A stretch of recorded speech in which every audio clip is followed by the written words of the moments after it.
here we are, gonna make it come to life today. This is a one-day job, pretty simple. As you can see, I've taken a still capture from the episode The Phantom Ring, which featured an intro shot that just showed Clark Kent's door. So it's a pretty straightforward shot, and judging by the space on either side of the door, I was able to come to a measurement of about 6 inches tall, a little bit under 6 inches tall, by 18 inches wide. And that is his door. And if you look really, really close, you can see tiny little, like, finishing hole, nail holes in the corners. See them? Yeah. So that's how it was put on there.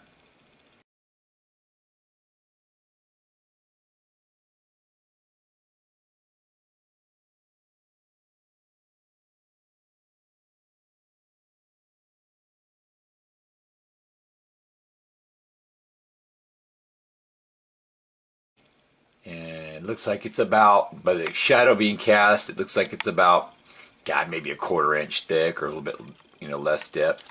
And I'm going to be working with some MDF that's about that thickness, a little bit thicker than what this looks like, but it'll still be okay. It'll make it more durable. We're going to replicate the Clark Kent Daily Planet office door sign from The Adventures of Superman, of course. I could do some various steps to it because I need to get an outline of those letters. And what I ended up with was this right here. Let's see here. See, there's Kent. This is directly from that frame. There you go, and that's what it looks like. And so now all I need to do is print it out, which I've done. And I can go really one of two ways. I can create a stencil with this, or I can do the old graphite transfer on the back side of the paper. I have contact paper, and what I may end up doing is cutting out the letters, then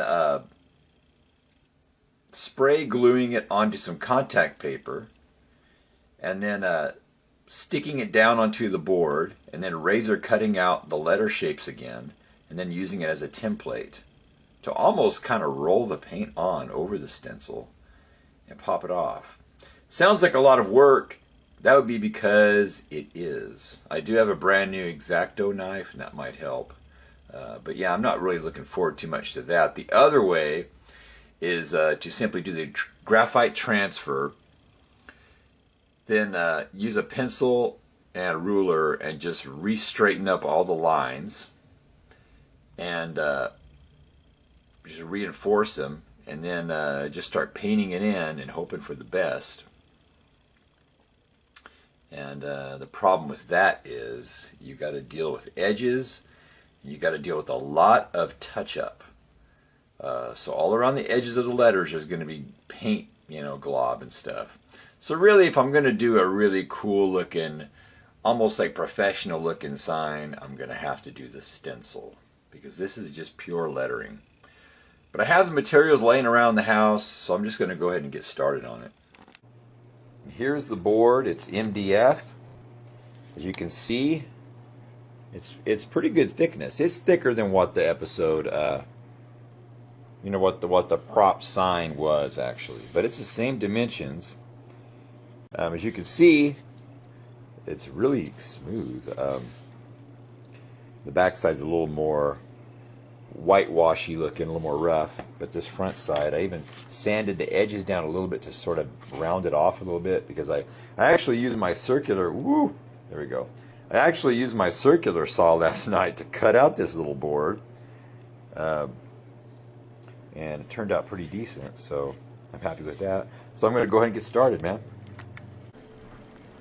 Well, here it is after the first coat, and as you can see, I mean, it almost plays an illusion with your eyes that it's like wood grain, but that isn't what it looked like in the show, so I'm not going to let that stay. But what's cool is it's just one color, and it's this one right here. So it's chocolate brown, I believe. Yeah, chocolate brown. So the importance, and it is, as you can look at it, it's that brown color, that reddish kind of brown color. It's important because when I pull this stencil back, I'm going to have to do touch-up on the edges, and I need to have just straight out of the tube color instead of, having to recreate some kind of custom mixed thing, because this is going to be a very, like manufactured look. Like it's one color board, it's one color lettering, and that's it.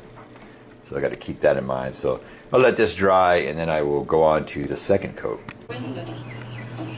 So check it out, man. I use this stuff, spray mount. It's a really old can, but it's like a temporary stuff you spray to affix things together just for a short period of time.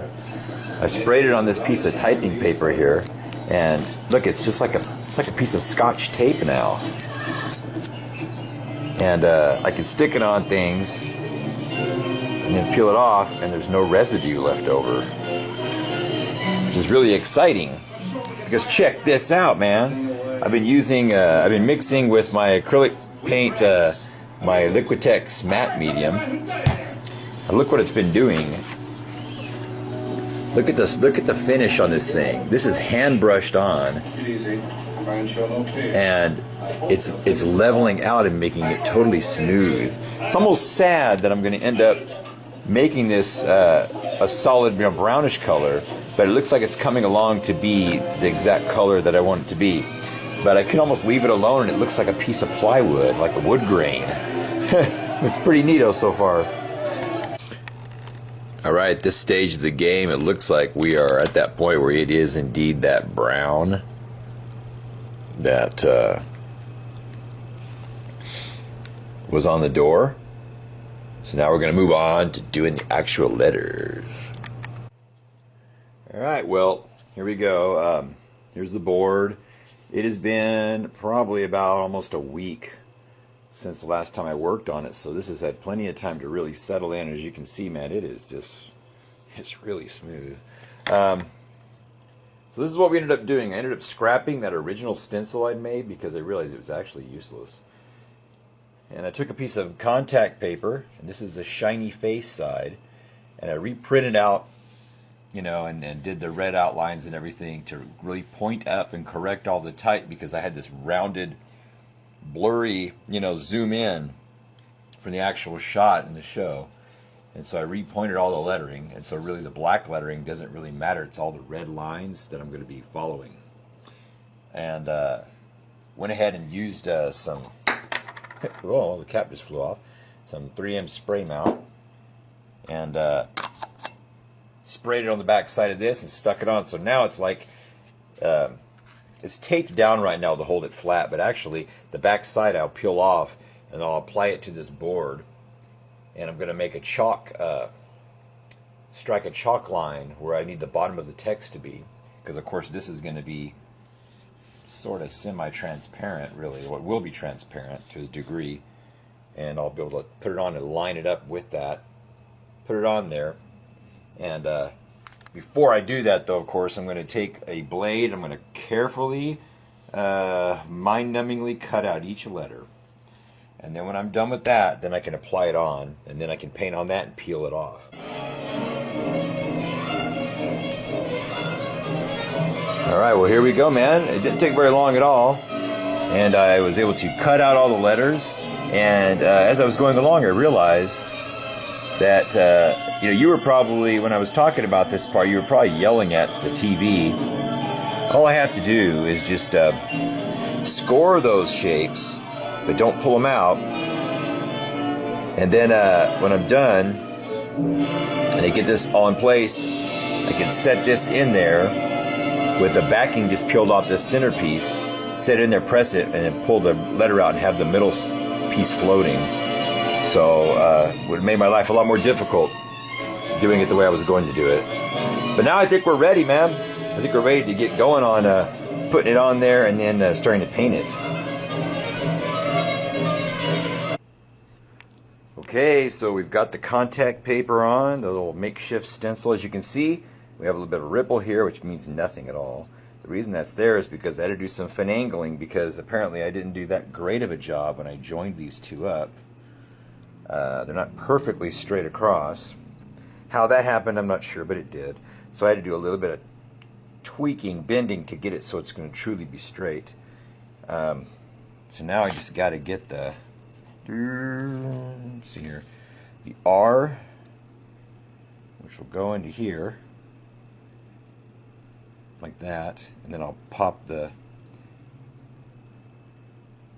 you know what I'm going to do.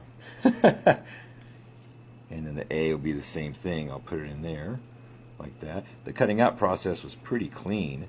I did sort of have my idea dash where I thought, well, hold on to this stencil because I could always reuse it. It's a lot of effort. But it looks like once I peel this bad boy off, I don't know. I may stick it onto the back of some contact paper or something to try to preserve it. But overall, this might be a one-shot thing, which is really sad because it was a lot of work. But I'm going to go ahead and get started on putting these little shapes in here. And then I'm going to take some matte medium. This is a trick I learned in college. And I'm going to go around the edges of all the letters with just a little tiny bit of this matte medium. And let it dry. And that'll prevent, when I start painting a top, it'll prevent paint from going underneath and bleeding out and messing everything up.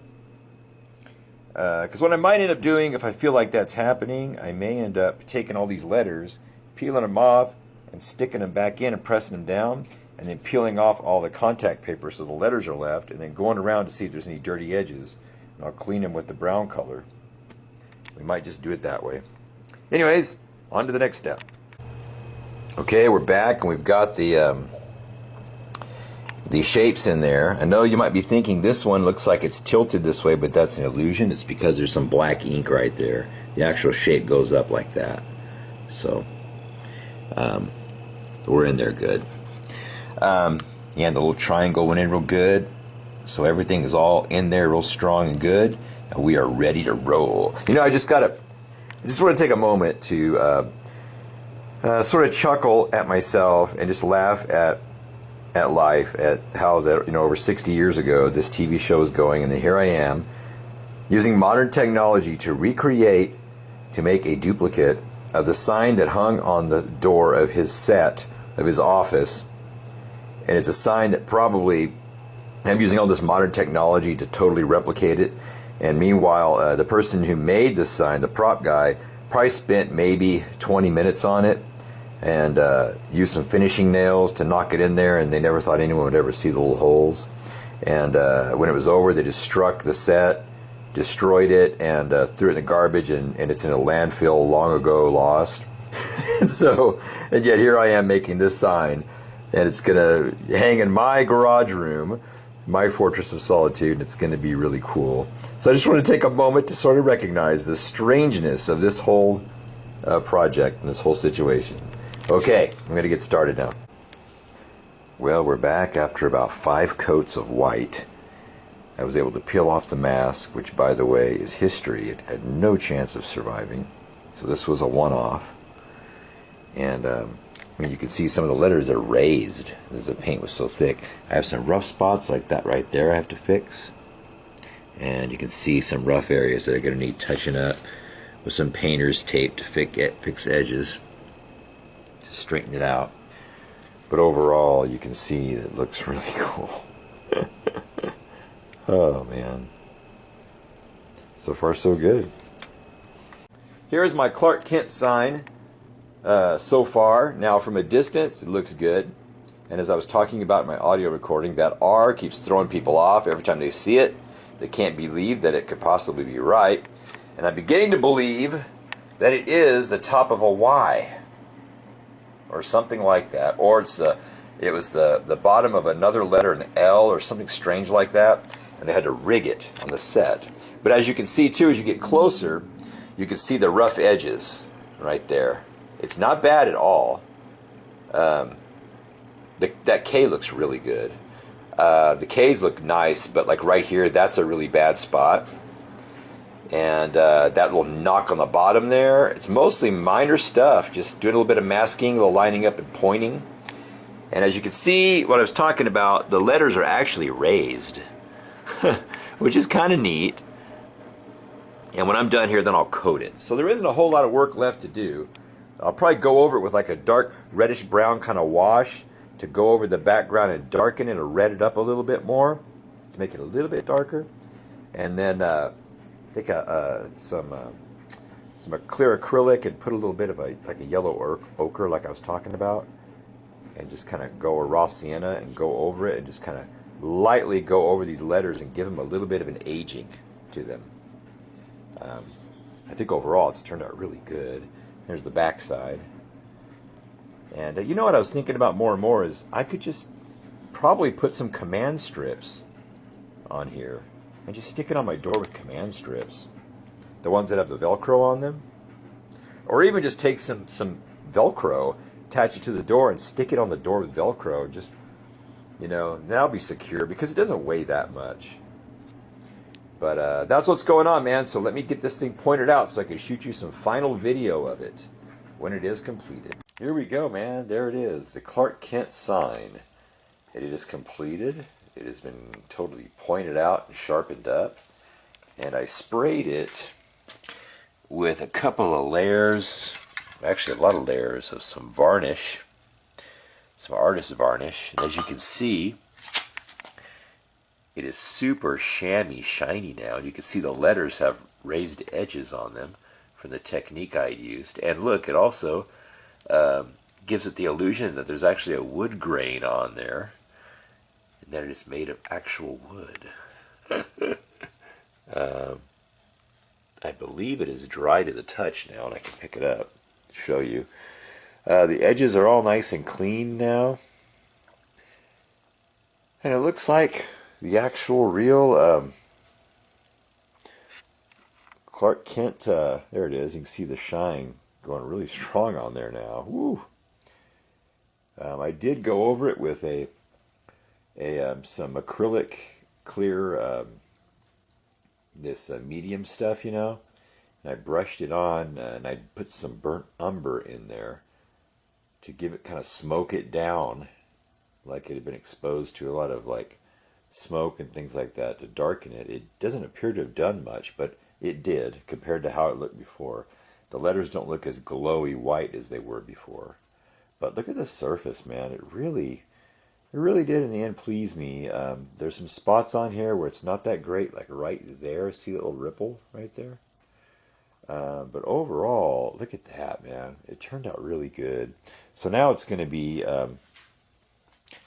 like this. It's going to be flush on my door. Oh, so let's get the command strips, and I'll put it up, and then I'll show you what it looks like when it's done. And there it is. The effect of it is a little messed up by that ink and paint sign, which I might take off the door. Or I might not. I might just leave it the way it is. But real quick, of course, I waited days and days to put it on, to let the varnish dry. As you can see, it's real shiny.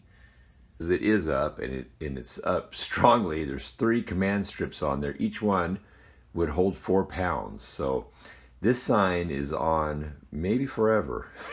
So, but anyways, just thought you'd get a little kick out of seeing the final resting place and the final correct spot for the Clark Kent sign here outside the Fortress of Solitude, West Coast, Phase 3, which might be the next sign I make, is maybe a Fortress of Solitude sign.